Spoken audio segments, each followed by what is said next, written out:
Le Bitcoin est actuellement en train de dévisser de plus de 4% sur les dernières 24 heures. Je vais t'expliquer pourquoi. On ira voir l'analyse que je t'avais partagée dans la dernière vidéo. Je t'avais dit qu'il y avait pas mal de probabilités que le prix aille plutôt dans un sens que dans un autre. Je vais te rappeler pourquoi. Ça va être intéressant pour toi de comprendre justement ce qu'il s'est passé. Il y a vraiment un événement qui s'est passé sur le price action du Bitcoin qui change beaucoup et qui me permet d'affirmer avec pas mal de probabilité que le prix va aller sur un niveau assez précis que je vais te partager dans cette vidéo. Donc reste bien jusqu'à la fin de la vidéo pour en prendre connaissance. Par la suite, on ira voir le FED qui est extrêmement intéressant. Après ça, on ira voir l'Ethereum qui est extrêmement intéressant et vraiment, sois très prudent sur l'Ethereum et je t'invite vraiment à rester jusqu'à ce niveau de la vidéo parce que ce qui peut se passer sur l'Ethereum est assez intéressant. On ira voir également l'action de Coinbase. On était déjà allé la voir dans la dernière vidéo, mais honnêtement, pour le moment, l'analyse s'exécute à la perfection. Je vais te montrer où est-ce que je t'avais partagé cette analyse et bien évidemment, cette action a un énorme impact sur le Bitcoin, donc on va y revenir. On ira voir également le Chainlink et on finira par le CAS de Kaspa, également voilà, une exécution parfaite du biais pour le moment sur le Kaspa. On ira voir ça en fin de vidéo. Bon alors voilà, il se trouve que depuis le début de la vidéo où j'ai déclenché la caméra, voilà, on a un gros mouvement qui est en train de s'exécuter. On a clairement le Bitcoin qui est en train de dump. C'est pas étonnant. Ok, pourquoi c'est pas étonnant? Dans la dernière vidéo, je t'avais expliqué, la tendance était haussière jusqu'au niveau des 106 300 $. Ici, le Market Structure Shift que je t'ai mis juste là, le MSS. Ok, donc ça, c'est pas étonnant. Je te l'ai rappelé également sur le canal Telegram. D'accord, pourquoi? Parce qu'en 12 heures, ici, on a le dernier low qui vient casser la structure. Tu vois, on aurait une structure comme ceci. Tac. Avec ici un low, un high, un low et un high juste là. Tac. Donc à partir de ce high ici, on vient casser le low juste ici, d'accord, que j'ai raffiné très légèrement en lower time frame. Et donc on vient effectuer ce qu'on va appeler un market structure shift, c'est-à-dire un changement de structure ou un MSS. D'accord. Donc ici, c'est extrêmement intéressant. La structure est donc passée baissière. Ce que je t'avais expliqué dans la dernière vidéo, c'est que si on vient casser ce low, il y a d'énormes probabilités qu'on aille récupérer les liquidités qui sont accumulées juste ici sous chaque low. D'accord. Donc ça, c'est selon moi assez probable. En plus de ça, si tu regardes un petit peu, donc si on descend un petit peu en time frame, durant l'après-midi, ce qu'on a fait, c'est qu'on a redistribué ici durant quelques heures et tu vois qu'on vient conforter ici un support, une trendline. D'accord. Donc c'est plutôt intéressant. Donc je vais te montrer, on a vraiment un support ici qui va être conforté comme ceci. Donc ça incite beaucoup d'intervenants tout simplement à se placer à l'achat et à accumuler davantage de liquidités au sud.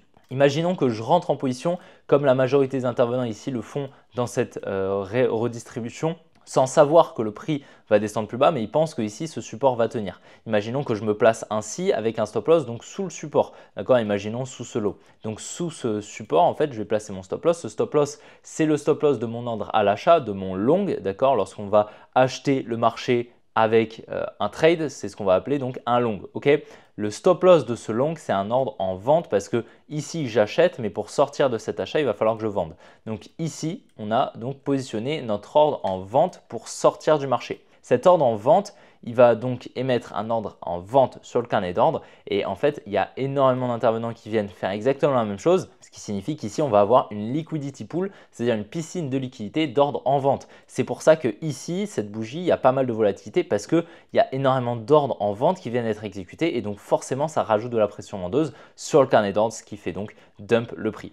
Je pense qu'on devrait avoir potentiellement une petite réaction ici au niveau de cette trendline, d'accord?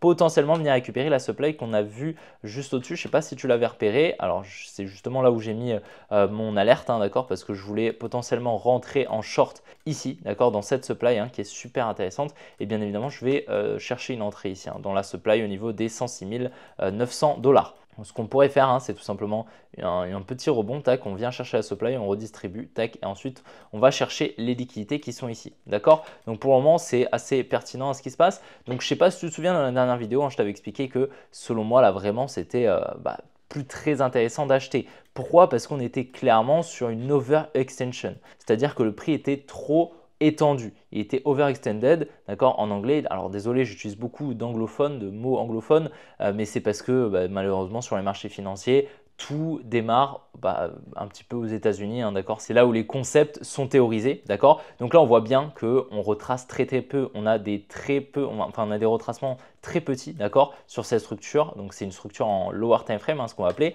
Et là, on voit bien énormément de fair value gap, etc. D'accord. Donc là, ce qui se passe généralement, c'est qu'on fait ça, d'accord. Alors soit après c'est pour partir, d'accord, soit pour partir à la baisse. Mais pour le moment, la structure est haussière. Ok, donc pour le moment, ce que je vais attendre, c'est dans un premier temps les liquidités ici, d'accord. Donc récupération sous les 101 000 dollars, sous les 100 000 dollars. Probablement venir récupérer cette demand au niveau des 97 400 dollars. Ok, donc ça pour moi, c'est la prochaine target, le prochain objectif, c'est cette demand. D'accord, ça je te l'ai expliqué déjà dans la dernière vidéo. Si on venait à casser le lot en 12 heures de la structure haussière, on allait chercher les 97 400 dollars. Donc pour moi ici, c'est clairement la demand la plus pertinente ici. C'est la prochaine demand pour potentiellement accumuler ta et repartir. Ok, donc ça c'est quelque chose qui est potentiellement intéressant et ça va être une bonne zone pour chercher une entrée. D'accord, donc ça, retiens bien ça. Si tu veux la mettre sur ton graphique, n'hésite pas pour justement mettre une alerte potentiellement ou quoi que ce soit. Après ça, on va voir le bloc initial de l'accumulation. Ça va être tout ce bloc juste ici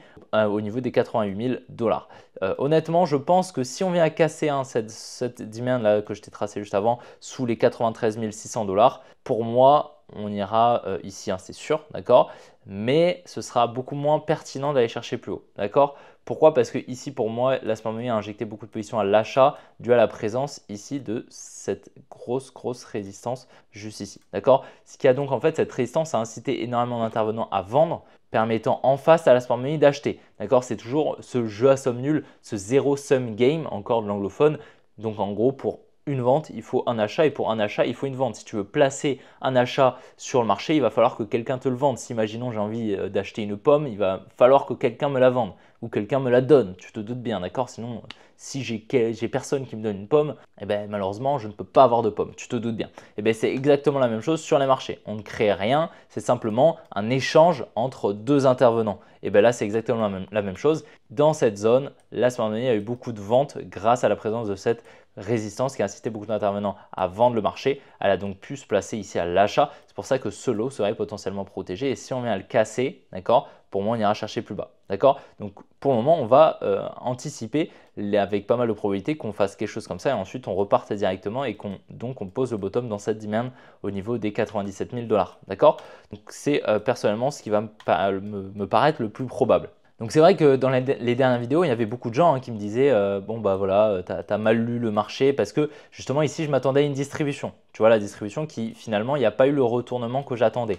Le retournement finalement a pris place plus haut. D'accord. Mais ok, j'ai pas intervenu ici parce que selon moi, c'était pas assez probable. Mais je préfère rater un mouvement, tu vois. Alors, rater ce mouvement, franchement, c'est pas grave, d'accord? C'est pas grave de rater ce mouvement, honnêtement. Ce petit mouvement ici, alors c'est très bien. Si tu as pu acheter ici, vendre là, c'est très bien. Par contre, tu achètes dans cette zone, tu n'arrives pas à prendre tes profits ici. Au final, tu es à break-even, d'accord? Tu n'as rien gagné, voire tu as perdu si tu as acheté par là. D'accord? Donc c'est vraiment pas intéressant et c'est pour ça que je préférais être prudent. C'est ce que je te disais dans les précédentes vidéos. Pour moi, il y avait plus de probabilité qu'on retrace le mouvement. Il y avait plus de downside possible que de upside. Ok? Il y avait beaucoup plus de probabilité qu'on retrace, d'accord, plutôt qu'on monte. Ok? Donc ça, c'était ce que je t'avais expliqué. Parce que ça faisait plusieurs semaines qu'on était sur une hausse et qu'il y avait beaucoup de liquidités qui s'accumulaient et qu'on était en train de faiblir et on avait un setup de distribution qui était en train de prendre place potentiellement. D'accord? Et c'est pour ça que, bon, bah, tu vois, tous ceux qui sont rentrés là, alors soit ils sont à break-even, tant mieux pour eux, d'accord? Mais la majorité, là, il y en a beaucoup qui sont rentrés là, d'accord?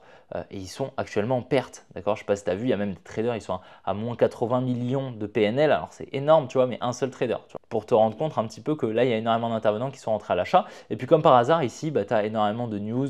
BlackRock achète tant de Bitcoin, Vanguard achète tant de Bitcoin, etc. Il faut se dire que ce n'est pas les fonds d'investissement qui achètent. Les fonds d'investissement, ils achètent tout simplement pour garder le collatéral de leurs ETF. D'accord? En gros, ils vendent les ETF à leurs clients et leurs clients, tout simplement, bah, ils payent BlackRock chaque année avec des frais, tout simplement pour que BlackRock garantisse le collatéral entre les ETF, la valeur de l'ETF et la net asset value de cet ETF, c'est-à-dire la valeur nette en Bitcoin de l'ETF Bitcoin. Et donc c'est pour ça que BlackRock a dû acheter bien évidemment énormément de Bitcoin. Si on va voir par exemple sur le Discord de l'académie, là où voilà, j'ai des bots qui partagent les ETF, bah, tu vois là on a eu énormément d'entrées sur les ETF, tu vois. Donc là on voit bien un gros spike vert pile au top, ok? Bon, bah, c'est pas pour rien, tu vois, comme par hasard, là où il y a les spikes verts, c'est au top, ok? Donc, bien évidemment, ça incite énormément d'intervenants à se placer à l'achat. Et c'est pour ça qu'il y a eu beaucoup d'achats ici. Je préfère largement ici ne pas me placer parce que selon moi, c'est pas assez pertinent, plutôt que d'acheter ici, me retrouver à break-even ici, d'accord? Ça n'a pas de sens, ok? En plus, tu payes des frais et tout, ça n'a pas de sens. Et en plus, si tu as la chance de vendre ici, enfin, ce n'est pas forcément une bonne décision, d'accord? Si tu as acheté là, voilà, ce n'est pas forcément une bonne décision, ça dépend dans quelle dynamique tu souhaites investir. Mais honnêtement, moi en tout cas, dans mon cas personnel, acheter ici, ce n'est pas pertinent du tout, du tout, du tout, d'accord? Parce qu'en plus de ça, là, tu as énormément de liquidité. Pour moi, la next target, c'est là, d'accord? Ici, les 97 000 $.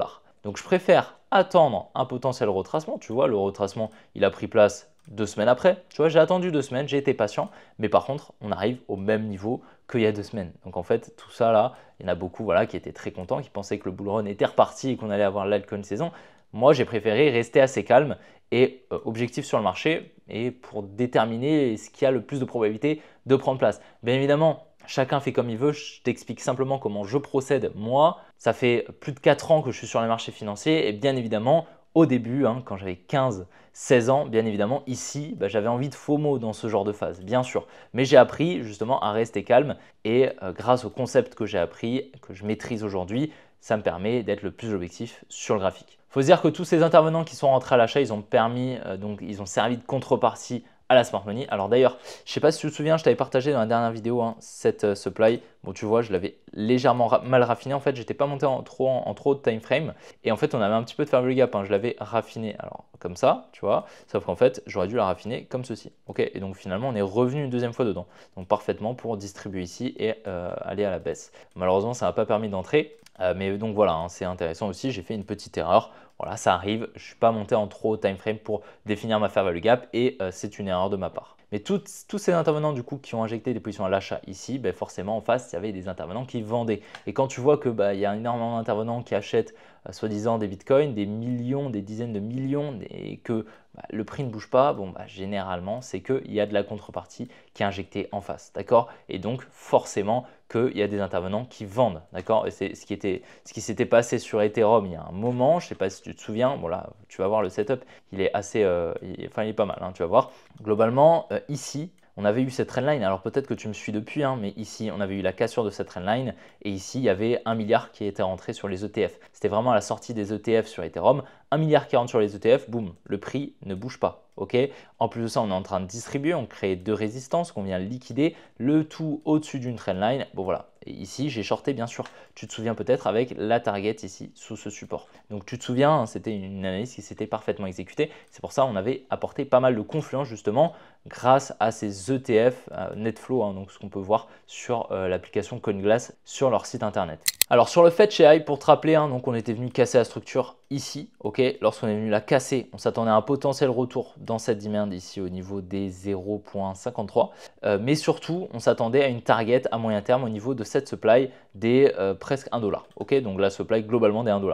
Comme tu vois, on est parfaitement revenu dedans, d'accord. Donc c'est pas un hasard, c'est tout simplement que cette supply était la plus pertinente, la plus proche et la plus pertinente, qui revient dans les précédents blocs, etc.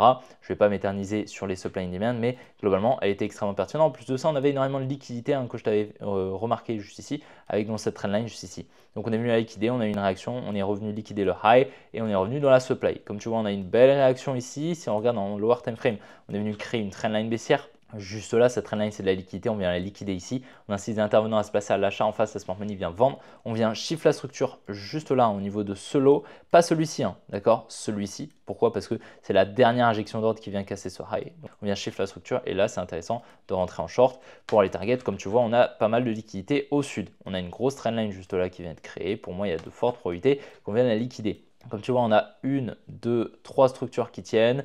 Donc ici, il y a de fortes probabilités d'en venir récupérer au moins une. Là, je ne vois pas de demand pertinente. Alors, soit on revient un petit peu plus profondément dans la précédente, on repart. Ça, c'est pas impossible, d'accord? Ça, c'est quelque chose qui est possible. Mais au vu du setup que j'ai sur le Bitcoin, je pense qu'il y a pas mal de probabilités qu'on aille un petit peu plus profondément et qu'on aille récupérer ces lows sur le fait, d'accord? Donc ça, c'est vraiment pas impossible. Et au vu de la taille de la supply également, parce que bien évidemment, la taille de la supply joue énormément, étant donné que ça, c'est une supply à moyen terme. Donc, il n'est pas impossible qu'on ait une réaccumulation à moyen terme, quelque chose comme ça, même peut-être revenir dans la demand, d'accord? C'est pas impossible, ok?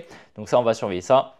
Bien évidemment, ce n'est pas obligatoire étant donné que là, on a quand même une grosse trendline haussière qui va donc libérer des ordres en vente juste en dessous.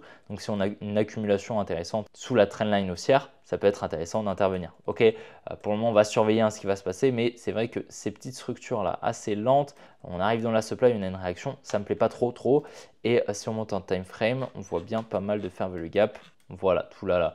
Donc pour le moment, voilà, on va surveiller ça, mais voilà, belle target. Donc depuis la cassure de structure, on a eu quand même plus 63% sur la supply, donc assez intéressant. Et pour moi, la structure à long terme est toujours baissière, d'accord? Pour moi, le high protégé, il est là, d'accord? On ira voir sur Caspa, mais c'est exactement pareil. Pour moi, le protected high, il est juste ici à long terme, ok? Là, on est sur une structure haussière à moyen terme, d'accord? Et pour moi, le high à long terme, il faut qu'on le casse, il est là, d'accord? Si on va le casser, là, je passerai aussi, on aura probablement un retracement par la suite pour aller chercher plus haut. Mais pour le moment, honnêtement, j'ai pas forcément ce que je veux, ok?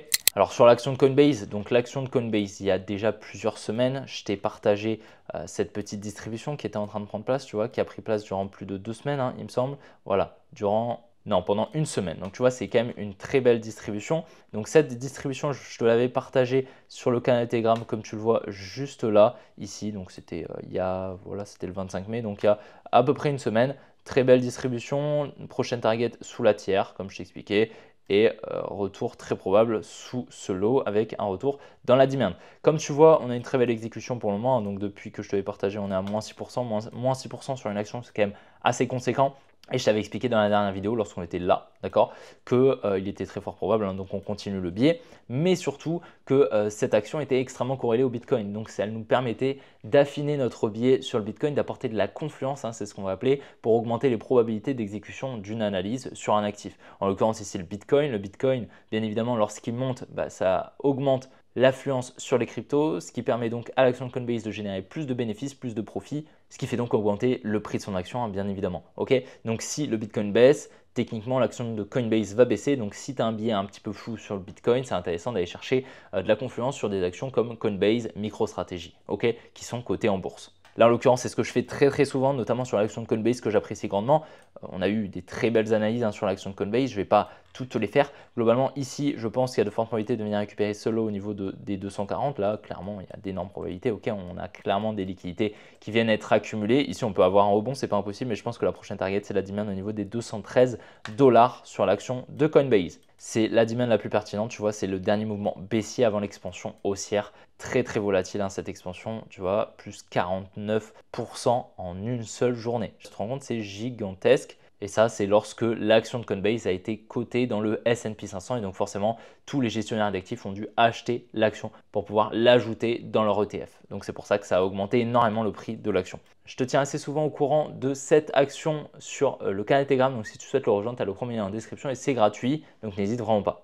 Alors honnêtement, ce qui se passe sur le link, donc le chain link, c'est pas top. Honnêtement, je te le dis, c'est pas top. Ici, on vient récupérer ce high, donc de la liquidité, plutôt intéressante. Ici, comme tu vois, on aurait, alors on va regarder un petit peu, on va essayer de monter un petit peu en time frame pour regarder où serait la supply. Voilà, alors là, regarde. Regarde ce qui se passe, c'est assez fou. On a la fair value gap ici, tu vois, cette mèche, elle vient tout pile combler toute la fair value gap, d'accord? Donc tout ça, ça vient combler tout pile poil, ok? Donc ça, c'est vraiment pas très bullish au vu de la réaction qu'on a. Tout simplement parce que la Smart Money vient refermer ses ordres négatifs. Donc là, elle est revenue refermer les ordres négatifs ici dans tout ce bloc haussier. Donc clairement, elle n'a plus trop d'intérêt de venir chercher plus haut, si ce n'est pour injecter un order flow haussier. Mais comme tu vois, on a fait une petite performance de 70%, ce qui n'est pas immense. Là, depuis le top, on est déjà à moins 20%. Comme tu le vois, on a donc eu bientôt la cassure de structure. Ici, on aura une structure haussière à moyen terme juste là, tac, et on va très probablement la casser. Pourquoi? Parce que là, on est en train tout simplement de créer un support. D'accord? Comme tu vois, un gros support au niveau des 13,8 $. Ce qui incite donc beaucoup d'intervenants à se placer à l'achat, beaucoup de liquidités ici qui s'accumulent. On va donc très probablement les récupérer. Ok, donc ça c'est assez intéressant. Si on descend un petit peu en time frame, il y a également quelque chose qui est intéressant. On le voit assez. Ici, on a une trendline qui a été créée plus ou moins. Ok, alors si on descend en time frame, on la verra peut-être un petit peu mieux. Voilà, on a une trendline ici qui a été créée. On est venu distribuer juste au-dessus pour effectuer le transfert main forte, main faible. Pour moi, ici, c'est vraiment pas très clean. En plus de ça, ici, on a de la liquidité, on a une trendline, tu vois, qui vient de créer. Donc pareil, ça conforte ce support, beaucoup d'intervenants qui se placent. Ici, on a des equal lows à venir potentiellement récupérer aux 10 $. Donc, tu vois, honnêtement, je te le dis, ça me plaît pas beaucoup. Comme tu le sais, tu connais peut-être un petit peu cette expression. sell in May and go away, et bien, clairement, on est dans un cas qui serait pas déconnant. Ok, honnêtement, voilà, je ne vais pas trop m'avancer, d'accord, mais pour le moment, honnêtement, les billets sont en train de se retourner, hein. Clairement, là, à court moyen terme, pour moi, là, pour les prochaines semaines, on ne sera pas forcément très haussier, en tout cas, clairement, sur les altcoins, ce n'est pas forcément ce qui me donne envie d'acheter là actuellement, de ce que je vois, notamment sur le link. C'est vraiment pas très intéressant pour de l'achat pour le moment. Alors sur le Kaspa, honnêtement, bon bah voilà, je suis très content de cette analyse, hein. Comme tu le sais, je m'attendais il y a presque un an, il y a environ 10 mois, même 11 mois, à un gros mouvement baissier. On était vraiment là. Donc toute cette flèche verte, on vient récupérer cette demand au niveau des 5 centimes. Donc voilà, tu as le poste ici. Tu vois, plutôt intéressant, hein. Donc tout s'est très bien exécuté. Mais là, ce qui s'est passé, hein, c'est le retour dans la demand. Depuis qu'on est dans la demand, hein, donc au niveau des 5 centimes, je t'ai dit, si on a un rebond, on va venir chercher cette supply qu'on pourrait même raffiner comme ceci. Donc la supply des 12 centimes. Donc ça fait quoi? Ça fait un fois 1,3 quand même. Donc je vois très belle exécution de ce biais également, très content. Bien sûr, et là on vient récupérer donc les liquidités qu'on avait repérées il y a déjà un moment, donc tout s'est très bien exécuté sur le Kaspa. Donc là c'était une très bonne zone de profit bien sûr, hein. C'est supply forte. Ici là tu vois, bien évidemment il y a une réaction, c'est ce qui se passe dans la majorité des cas. On a une très grosse réaction généralement qui prend place, c'est une bonne zone de profit, d'accord? Clairement. Comme tu vois, on vient shift la structure, hein. Donc là, très clairement, là, on est venu shift la structure juste là. Donc on a eu le high, le low, le high. On vient casser ici avec cette mèche bleue, d'accord? Et là, ensuite, on entame une structure baissière. Ok, donc ça, c'est plutôt intéressant. Ici, qu'est-ce qu'on est en train de faire? On est en train de créer la liquidité juste là, d'accord? On a beaucoup de liquidité qui se crée. On vient conforter pareil un support comme sur le Chainlink. Pour moi, là, clairement, ce qui a le plus de probabilité d'arriver, c'est qu'on aille retracer tout ça. Ce qu'on peut faire, hein, donc, c'est chercher une demand initiale. Mais pour le moment, honnêtement, comme je te le dis, je suis un peu perplexe, ok? Je suis un petit peu perplexe, je vais pas trop, je vais pas trop m'avancer, mais pour le moment, voilà, la next target, ça va être vraiment cette demand, hein, d'accord? Pour moi, on va y revenir si on pose pas bottom ici, si on n'a pas vraiment une accumulation qui prend place, avec un changement de structure, on va aller plus bas, ok? On va aller plus bas, c'est sûr. Enfin, c'est pas sûr qu'on va aller plus bas, bien évidemment, mais c'est si on n'a pas de renversement, de retournement ici, de setup d'accumulation ici pour que la smart money se place, on va redistribuer, d'accord? Parce que, comme je t'ai expliqué, je te le dis déjà depuis plusieurs mois, le protected high à long terme sur le Kaspa, il est là, d'accord? Je n'ai rien touché. Ça, je ne viens pas de l'ajouter, ok? Le protected high, il est là. Comme tu vois, on n'est pas venu le casser. Pourquoi? Parce que la smart money, elle a injecté énormément de positions sur ce niveau-là. Alors, je ne sais pas si je peux te montrer potentiellement avec le profil de volume à gamme fixe. Je ne sais pas si ça va trop donner quelque chose là actuellement parce qu'on a eu énormément de mouvements. Alors, on va faire quelque chose comme ça. Voilà, bah tu vois, c'est parfait. Regarde, qu'est-ce qui se passe? Le pic de volume, où est-ce qu'il est? Il est entre là et là, ok? Donc entre là et là, pile poil, ok? Donc elle ne va pas venir passer au-dessus, aucun intérêt. Et donc là, même on peut même le raffiner ici, parce que ça en vrai, il n'y a pas grand-chose, mais ici, ok? Et c'est pile notre protected high. Donc c'est extrêmement intéressant et ça montre bien là où la smart money a injecté le plus de positions et donc elle va venir protéger ses positions en vente sur la structure baissière à long terme. Ok, donc pour le moment, tout s'exécute très bien et malheureusement, je pense qu'on va plutôt s'arrêter ici sur le Kaspa. D'accord, on serait plutôt là-dessus. Malheureusement, mais en tout cas cette zone était une très bonne zone de profit sur le Kaspa, hein, clairement. Ok, donc pour le moment tout s'exécute vraiment assez bien, notamment voilà, j'étais assez perplexe, hein, tu le sais, sur le Bitcoin. Pour le moment les probabilités sont dans mon sens, donc je suis assez content. Bien sûr, voilà, j'ai rien raté.